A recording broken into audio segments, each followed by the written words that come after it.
Yeah, so hello everyone, Hitesh here and today we're gonna talk about the movie called Madgaon express जो कि आई थी सन 2024 में। मैंने खुद इसे थिएटर में जाकर एंजॉय किया था और इसके अच्छे प्रिंट के आने का वेट कर रहा था ताकि आप लोगों के लिए एक क्वालिटी कंटेंट लेकर आ सकूं। वेल, इससे पहले आपने दोस्ती पर बेस्ड काफ़ी सारी मूवी देखी होगी जैसे कि जिंदगी न मिलेगी दोबारा, गो गोवा गॉन और फालतू, मगर ये मूवी में से थोड़ी सी अलग है क्योंकि दोस्ती तो यहाँ पर दिखेगी ही, इसी के साथ ढेर सारी कॉमेडी भी अवेलेबल है। So now without wasting any time चलिए डायरेक्टली आते हैं इस कहानी की मेन स्टोरी लाइन की तरफ, जिसकी शुरुआत में वक्त दिखाया जाता है 1998 का, जहाँ पर हम 3 बच्चों को देख पाते हैं जिनका नाम होता है डोडो, पिंकू और आयुष।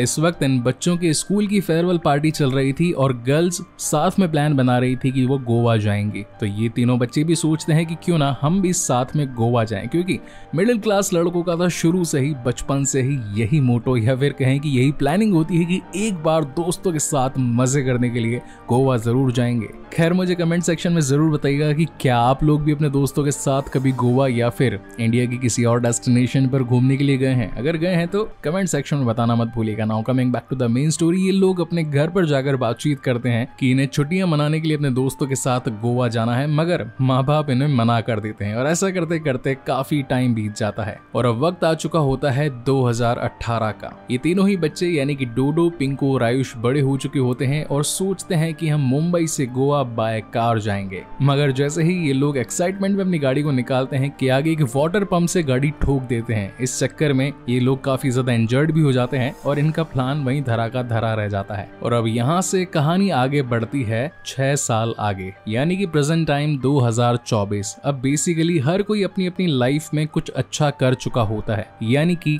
पिंकू बोले तो प्रतीक गांधी एक बड़ा अच्छा बिजनेसमैन बन चुका होता है, वहीं आयुष अब एक न्यूयॉर्क में अच्छी एमएनसी में जॉब कर रहा होता है। लेकिन हमारा डोडो जो कि एक पिज्जा बॉय की तरह बिल्कुल ही मिडिल क्लास में अपनी लाइफ को स्पेंड कर रहा था और अपनी ख्याति यानी कि थोड़ी सी गुडविल झाड़ने के लिए उसने फेसबुक पर फेक अकाउंट बनाकर फेक फोटोज अपलोड करना शुरू कर दिया था। जैसे कि उसके दोस्त बॉलीवुड सेलिब्रिटीज हैं, वो आए दिन एक नए शूट पर निकल जाता है, उसका खुद का बहुत बड़ा बंगलो है और आए दिन बहुत महंगी महंगी पार्टीज करता रहता है। अब एक दिन यूं ही ये तीनों दोस्त वीडियो कॉल पर बैठे होते हैं और तभी इन्हें आइडिया आता है कि क्यों ना छुट्टियां मनाने के लिए इंडिया में गोवा चला जाए। तो डोडो, जिसका बचपन से यही सपना था कि वो अपने अमीर दोस्तों के साथ में एक बार घूमने के लिए जरूर जाएगा, मगर उसके पास तो पैसे ही नहीं थे, तो वो यहाँ पर बहुत सारे एड़े चाले करता है और यही इस मूवी का बेस्ट पार्ट है। तो अब सीन शिफ्ट होता है उस दिन जहाँ पर ये दोनों ही दोस्त एयरपोर्ट से पहुंच चुके होते हैं मुंबई। अब यहाँ से ये लोग डोडो को समझ रहे थे कि वो बहुत ही ज्यादा अमीर होगा, उसका खुद का फ्लैट होगा, उसकी बड़ी सी महंगी लग्जरियस गाड़ी इन्हें लेने के लिए आएगी, मगर ऐसा कुछ भी नहीं होता। वो टैक्सी को बुलाता है और यहाँ से गोवा जाने के लिए बात करता है। तो ये लोग कहते हैं कि भाई तू तो कह रहा था कि तेरे पास बहुत महंगा घर है, बहुत महंगी महंगी गाड़ियां हैं, हमने तेरी फेसबुक प्रोफाइल पे देखा था कि तू बहुत ज्यादा अमीर है। जहां पर डोडो कहता है कि यार ये हम अमीर लाइफ तो जीते हुए आए हैं, ऐसे तो सब कुछ एंजॉय कर ही रहे हैं, लेकिन यार बचपन में हमारे पास कौन सा बड़ा बंगला, बड़ी गाड़ी, बड़ी ऐशो आराम थे, तो क्यों ना वही बचपन वाली फीलिंग को रीडेवलप करके गोवा चला जाए। क्यों ना हम ट्रेन में जाएं और ट्रेन जाएगी मडगांव एक्सप्रेस, जिससे हम पहुंचेंगे गोवा। देखा मैं कितना ज्यादा एक्साइटेड हो गया। खैर मजाक कर रहा हूँ, मूवी अच्छी है इसलिए थोड़ी बहुत एक्साइटमेंट तो आई जाती है। ओके, सो अब ये जो बाकी के दोनों दोस्त होते हैं जो कि ऑलमोस्ट अमीर होते ही हैं, तो ये लोग इसकी इस घटिया प्लान में शामिल नहीं होना चाहते थे और ये सोचते हैं कि यार खुद की ही कार करके खुद ही निकल जाते हैं। और पिंकू की हालत बहुत बुरी हो चुकी थी क्योंकि उसे बहुत सारी बीमारियों ने घेर लिया था, जैसे कि एंजाइटी, एसिडिटी, थायराइड, बहुत सारी प्रॉब्लम्स थी उसे, तो वो आए दिन गोलियां लेता रहता था। और आयुष जो कि बहुत अच्छा हेल्थ कॉन्शियस बंदा था, यानी कि फिटनेस फ्रीक था, तो उसे भी लोकल जगह कुछ ज्यादा पसंद नहीं आ रही थी। लेकिन डोडो का क्या करें, डोडो तो अपने पैसे बचाने के लिए दोस्तों को अच्छे से ऐश करवा देना चाहता था, या फिर कहें कि उन्हीं के पैसों पर ऐश करना चाहता था। तो वो देश की ट्रेन के बारे में बहुत सारी बातें करने लगता है कि किस तरीके से बड़े बड़े फॉरेनर्स भी आकर मडगांव एक्सप्रेस के थ्रू ही गोवा जाते हैं और ये ट्रेन ही तो है जो हम सभी भारतीयों को आपस में जोड़ती है। लेकिन ये दोनों फ्रेंड्स यानी कि पिंकू और आयुष उसकी बातों से ज्यादा इम्प्रेस नहीं होते और वो ये सोचते हैं कि हम यार यहाँ से निकल ही जाएंगे। अब यहाँ पिंकू अपनी माँ से बात करने के लिए साइड में आता है कि तभी एक शख्स से टकरा जाता है। अब होता यह है कि इन दोनों के बैग्स बिल्कुल एज इट इज सेम होते हैं और गलती से अब अदला बदली हो चुकी होती है बैग्स की। और जब ट्रेन में बैठकर पिंकू अपनी दवाई लेने के लिए बैग को खोलता है तो उसे उसमें गन मिलती है। वो पूरी तरीके से बौखला जाता है, अपने दोस्तों को टॉयलेट में ले जाकर बताता है कि भाई मेरा बैग एक शख्स के साथ अदला बदली हो गया, मेरी सारी दवाइयां उसमें चली गई और गलती से उसका पैसों भरा बैग विद गन और एक होटल की चाबी मुझे मिल चुकी है। हमें इसे हैंड टू हैंड या तो पुलिस वालों को दे देना चाहिए या फिर यहीं कहीं फेंक देना चाहिए। अब डोडो जिसे पैसों की बहुत ज्यादा जरूरत थी तो वो बहाना बनाकर उस बैग को अपने पास में रख लेता है और कहता है कि इसे मैं फेंक दूंगा।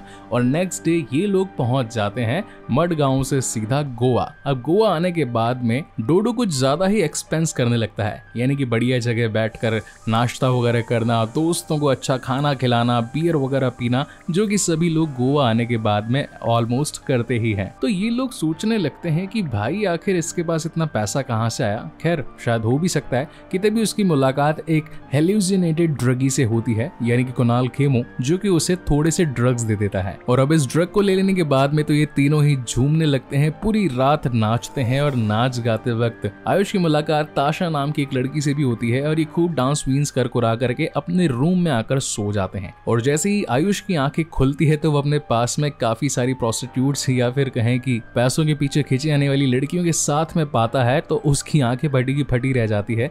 वो आकर डोडो से कहता है कि आखिर ये कमरा कौन सा है, ये होटल कौन सा है और तेरे पास पैसे कहां से है, कि ये वही पैसे तो नहीं जो कि उस बैग में थे, जो कि तूने कहा था कि तू फेंक देगा और अभी तक तू उसका इस्तेमाल कर रहा है। तो अब डोडो को भी सच कहना ही पड़ता है कि हाँ भाई मेरे पास में पैसे नहीं थे, मुझे पैसों की जरूरत थी, मैंने उसका थोड़ा सा हिस्सा ले लिया, मगर मैं बाकी के पैसों को फेंक दूंगा यहाँ से निकल जाने के बाद में। मगर इसी चक्कर में इनके बीच लड़ाई हो जाती है और ये लड़ाई करते करते एक दूसरे को पलंग पर पटक देते हैं। और जैसे ही पलंग पर पिंकू गिरता है तो उस पलंग की प्लाई टूट जाती है और ढेर सारा ड्रग्स उसके मुंह पर और कपड़ों पर लग जाता है। इन्हें पता चलता है कि यार ये कोई आटा पाउडर नहीं है, ये तो ड्रग्स हैं, हमें जितना जल्दी हो सके इस कमरे से निकल जाना चाहिए, क्योंकि अगर पुलिस यहाँ पर आ गए और हमें इतने सारे ड्रग्स के साथ पकड़ लिया तो हम तो सालों के लिए जेल में पहुंच जाएंगे। एक तरफ इनकी ये प्रॉब्लम्स खत्म हुई ही नहीं थी कि तभी वहां पर कंचन कोमड़ी पहुंच जाती है, जो कि इन तीनों में से एक शख्स को पीटर समझ रही थी। अब बेसिकली जिसका बैग चुराया गया था वो पीटर नाम का एक शख्स था, जो कि यहाँ पर आज इनकी ड्रग्स की डिलीवरी करने के लिए आने वाला था। तो कंचन आयुष को पीटर समझ लेती है और उससे कहती है कि जल्दी से पैकेट पैक करके लेके आ, मैं बाहर वेट कर रही हूँ, मुझे मेरा माल चाहिए। अंदर आने के बाद आयुष पूरी तरीके से बौखला जाता है और दोस्तों को कहने लगता है कि हम तो गए, मगर इनकी प्रॉब्लम्स भी यहाँ खत्म होने वाली कहाँ थी। इनका जो दोस्त यानी कि पिंकू, जिसे ढेर सारी बीमारियां थी, जैसे उसकी बॉडी में ड्रग्स जाता है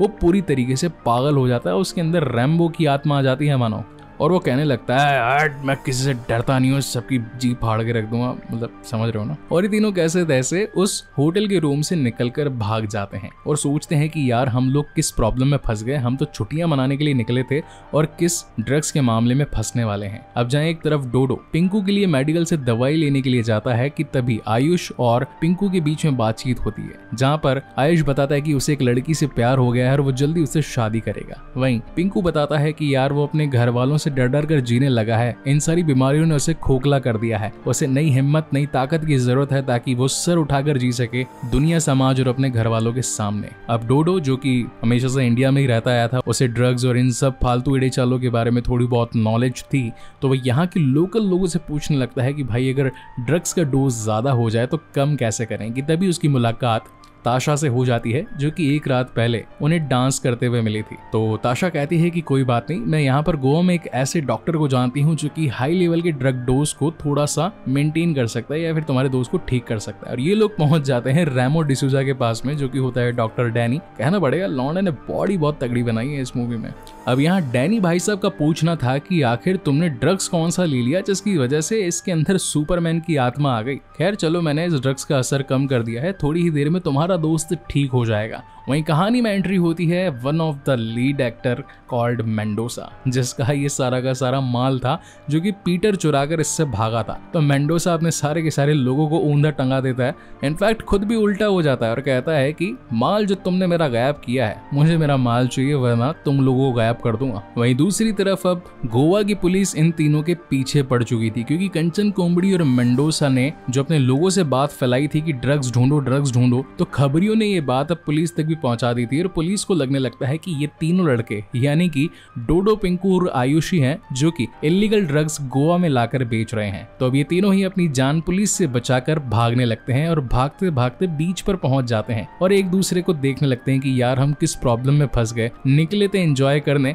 और एंजॉय का उल्टा ट्रबल में फंस चुके हैं, हमें मिलकर कोई ना कोई जुगाड़ तो निकालना ही पड़ेगा। मगर एक बात समझ में नहीं आ रही, आखिर हमारे पीछे एक की जगह दो अलग अलग गैंग्स कैसे पड़ी है? एक तो मेंडोसा और ऊपर से कंचन कोमड़ी। वहीं पर सीन शिफ्ट होता है पुलिस स्टेशन में, जहां पर पुलिस वाले भी सोचने लगते हैं कि आखिर एक ड्रग्स के पीछे दो अलग अलग गैंग्स कैसे लगी हुई है, जहां पर हमें इन दोनों ही गैंग्स की एक फ्लैशबैक स्टोरी मालूम चलती है। पहले कंचन कोमड़ी और मेंडोसा आपस में शादीशुदा कपल थे, मगर मेंडोसा को एक गुलाबी परी या फिर कहें कि रशियन पसंद आ गई, वो उसके साथ शादी मनाकर मस्त रहना चाहता था। मगर कंचन को ये बात पसंद नहीं आई और उसने इन दोनों के हनीमून की रात को ही बिस्तर पर एक कोमड़ी यानी कि मुर्गी का गला काटकर पटक दिया। इस वजह से रशियन तो भाग गई मगर मेंडोसा का गुस्सा नहीं भागा और तब से ही इन दोनों ग्रुप्स के बीच में बहुत भयंकर गर्मी छा गई। ये दोनों ही अगर एक दूसरे को देख ले तो मारने के लिए दौड़ते थे। मीनवाइल कहानी में ताशा की जो एंट्री हुई थी ये काफी सेक्सी लड़की थी यानी कि नोरा फतेही। तो अब आयुष, पिंकू और डोडो ये तीनों ही चाहते थे कि यार कैसे भी करके ताशा के साथ में थोड़ा सा टाइम स्पेंड हो जाए, क्योंकि यार इतनी दूर आए हैं घूमने के लिए, अगर एक लड़की के साथ थोड़ा मोमेंट हो जाए क्रिएट तो मजा ही आ जाए। तो डोडो ताशा को कॉल करके कह देता है कि यार मेरे पास में काफी सारा माल है, अगर तुम चाहो तो मैं तुम्हें थोड़ा सा दे सकता हूँ, इसके बदले में क्या तुम हमारी गोवा से निकलने में मदद करोगी? मगर इस वक्त तक ताशा के पास में मेंडोसा के लोग पहुंच चुके थे और वो उसे ब्लैकमेल कर रहे थे कि हाँ इन तीनों को यहाँ पर बुला ले, इनकी अच्छे तरीके से खातिरदारी करवाएंगे। अब ये तीनों बेचारे किस्मत के मारे पहुंच जाते हैं ताशा से यूं ही मुलाकात करने के लिए, मगर मेंडोसा के लोग इन्हें पकड़कर इनका मैंडोलिन बना देते हैं और इन्हें धूप में लिटा देते हैं और कहते हैं कि आखिर बताओ मेरा सारा का सारा ड्रग्स कहाँ पर है। जहाँ पर तीनों बताते हैं कि भाई जैसे ही हम हमारा सामान लेने के लिए उस होटल में पहुंचे तो हमारा सामान प्लस तुम्हारा ड्रग्स दोनों ही गायब हो चुका था। कोई कंचन कोमड़ी नाम की एक औरत दिन को हमसे मिलने के लिए आई थी, क्या पता शायद वही तुम्हारा सारा का सारा माल उठाकर लेकर गई हो। तो मेंडोसा कहता है मुझे कुछ नहीं पता, मुझे मेरा सारा का सारा माल चाहिए, मुझे कैसे भी करके माल ला कर दो, नहीं तो तुम सबकी ऐसी की तैसी कर दूंगा। जहां पर अब कहानी में डोडो और पिंकू लेडीज बनकर पहुंच जाते हैं कंचन कोमड़ी की गैंग में उनसे सारा का सारा ड्रग्स निकलवाने के लिए। वहीं पर इन्हें ब्लैकमेल करने के लिए मेंडोसा ने आयुष को पकड़ लिया था, इंक्लूडिंग ताशा भी। अब यहाँ से कहानी बड़ी कॉमेडी है, ये दोनों ही लड़कियों की ड्रेस में मतलब की औरतें बनकर पहुंच चुकी होती है कंचन कोमड़ी के पास में। कंचन कोमड़ी की जो नीचे गैंग होती है वो कपड़े खोल कर यानी कि ब्रा पैंटी के अंदर ही उस ड्रग्स के छोटे छोटे से पैकेट्स बनाकर मार्केट में डिस्ट्रीब्यूट करने के लिए तैयार कर रही होती है। अब जहाँ एक तरफ ये दोनों ही प्लानिंग लगाती है कि कैसे भी करके उस ड्रग्स को हथिया ले, वहीं दूसरी तरफ आयुष और ताशा की अलग ही लव स्टोरी चल रही होती है। तो यहाँ से कहानी खूब ज्यादा कॉमेडी है, इनके बीच में खूब मार कुटाई होती है। जहाँ एक तरफ ये दोनों मिलकर ड्रग्स लेकर भागने लगते हैं, वहीं दूसरी तरफ मेंडोसा के लोग ताशा और आयुष के पीछे पड़े होते हैं। अब यहाँ पर कहानी में आता है ट्विस्ट, इनके ऊपर गोलीबारी एक थर्ड पार्टी से हो जाती है और ये होता है डैनी, जो कि एक डॉक्टर नहीं बल्कि एक अंडरकवर एजेंट होता है जो कि गोवा में इलीगल ड्रग्स को आने से रोक देना चाहता था। हालांकि ये लोग एक बार आपस में टकराते भी हैं, मगर ये कहीं गोली खाकर मारे ना जाए इसलिए सारा का सारा ड्रग्स लेकर निकल पड़ते हैं ताशा के पास में। और जब ये ताशा के पास पहुंचते हैं तो वो भी यही बताती है कि हाँ डैनी सर मेरे लिए भगवान समान है, मैं भी उनके लिए ही काम करती हूँ। वैसे तो मैं एक टूरिस्ट हूँ और सर एक अंडरकवर एजेंट है, मगर वो जो कहते हैं मैं कभी कभी काम कर देती हूँ। अब इतना ही इनका समझाना था कि तभी डैनी यहाँ पर पहुंच जाता है और ये लोग गलती से डैनी को ही बेहोश कर देते हैं। अब कहीं बाकी पुलिस वाले इस अंडरकवर एजेंट को नुकसान पहुंचाने के चक्कर में इन तीनों को ही जेल में ना ठूस दें, इसलिए अगेन ये तीनों यहाँ से भाग निकलते हैं। और अब ताशा भी इस प्रॉब्लम से निकलना चाहती थी तो ये भी इनके साथ ही हो जाती है। रात को बैठकर ही सोचने लगते हैं कि यार हम लोग कहाँ फंस गए, किस प्रॉब्लम में आ चुके हैं जहाँ पर हमें आना भी नहीं चाहिए था, हमें कैसे भी करके यहाँ से निकलना ही होगा, नहीं तो हम गोवा से निकल नहीं पाएंगे और ऊपर से हमारी जान और चली जाएगी। जहाँ पर अब तीनों ये प्लान बनाते हैं कि अब तो एक ऐसा गेम प्लान करना पड़ेगा जिससे कि हम तीनों ही बच जाएं। देन सीन शिफ्ट होता है नेक्स्ट डे और ये तीनों ही मडगांव एक्सप्रेस में बैठकर निकलने वाले होते हैं कि तभी यहाँ पर मेंडोसा पहुंच जाता है। अब मेंडोसा इनसे ड्रग्स लेकर भाग पाता कि तभी यहाँ पर कंचन कोमड़ी आ जाती है और कंचन कोमड़ी यहाँ से निकल पाती कि तभी यहाँ पर एक्चुअल पीटर आ जाता है जो कि डील के मुताबिक ड्रग्स देने वाला था। अब ये तीनों ही जैसे ही एक दूसरे को देख लेते हैं तो इनके बीच में भसड़ होना स्टार्ट हो जाती है। कोई एक को गाली बकता है, कोई दूसरा तीसरे को गाली बकता है, मगर यहाँ पर ये होता है इनका बेसिकली एक्चुअल प्लान जो कि बनाया गया था इन तीनों के थ्रू। और ये लोग बैठे थे ढेर सारी पुलिस के साथ में, क्योंकि डैनी इनके साथ मिल चुका था और अब डैनी ने इन सभी की बातें रिकॉर्ड कर ली थी। और अब माल भी पुलिस के हाथों पकड़ा जाता है और ये तीनों पहुंच जाते हैं जेल के अंदर। और इसी के साथ मडगांव एक्सप्रेस में ये लोग वापस से आ जाते हैं मुंबई। और अब यहाँ से इन तीनों की अलग अलग लाइफ चालू हो जाती है, जहाँ एक तरफ पिंकू अब ज्यादा ताकतवर शेर दिलेर बन चुका था क्योंकि उसने इतनी सारी प्रॉब्लम्स जो देख ली थी। वहीं आयुष को उसका नया प्यार यानी कि ताशा मिल चुकी थी और डोडो को चुराए गए थोड़े से पैसे मिल चुके थे ताकि वो अपनी लाइफस्टाइल को ठीक से सेटल कर पाए। और इसी के साथ ही बेहतरीन मूवी यहीं पर खत्म होती है। आई होप गाइस की वीडियो आपको पसंद आया हो। ये एक्सप्लेनेशन अगर आपको अच्छी लगी हो then do like, comment and share this video. और अगर पहली बार इस चैनल पर आए हैं then please subscribe this channel, क्योंकि अभी भी इस चैनल ने जस्ट 1 लाख कंप्लीट किए हैं। बड़ी मेहनत से तो अब जाकर स्ट्राइक्स आना बंद हुई है, क्योंकि पहले मैं वीडियो क्लिप्स के साथ बना रहा था, अभी फोटोज के साथ काम शुरू किया है। तो चैनल को थोड़े से सपोर्ट की जरूरत है। अगर आप लोगों ने मूवी देख ली है तो कृपया करके अपने दोस्तों, पेरेंट्स और रिलेटिव्स को थोड़ा बहुत वीडियो शेयर करो ताकि वो देखे तो वॉच टाइम बढ़े, तो अपना थोड़ा चैनल ग्रोथ हो जाए भाई। एंड आई होप कि आप इस काम में मेरी मदद जरूर करेंगे। बदले में मैं दूंगा आपके कमेंट पर एक छोटा सा प्यारा सा हार्ट और इसी के साथ बढ़िया वाला रिप्लाई। ऐसी और वीडियोस देखने के लिए इस वाले चैनल को भी जरूर सब्सक्राइब कीजिएगा। तब तक के लिए keep watching and stay safe. मिलते हैं अगले वीडियो में।